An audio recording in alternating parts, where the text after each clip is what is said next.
কিছু কিছু হিন্দু এখন প্রথমে তিনটে চারটে করে সংস্কৃত শ্লোক বলছে। বেদে এটা বলা আছে, উপনিষদে এটা বলা আছে, গীতায় এটা বলা আছে। তো তার মানেটা কি? মানেটা হচ্ছে এই সংস্কৃত শ্লোকগুলোর উপর বেস করে আমি ধর্ম মানি না। কোন ধর্ম মানেন না?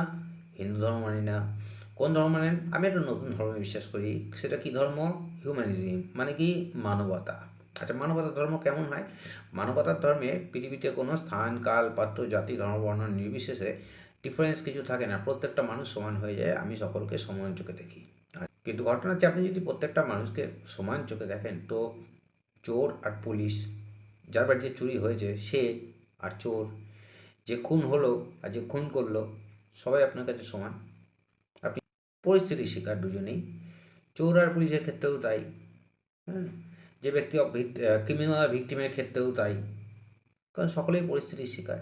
মানবতার ধর্ম।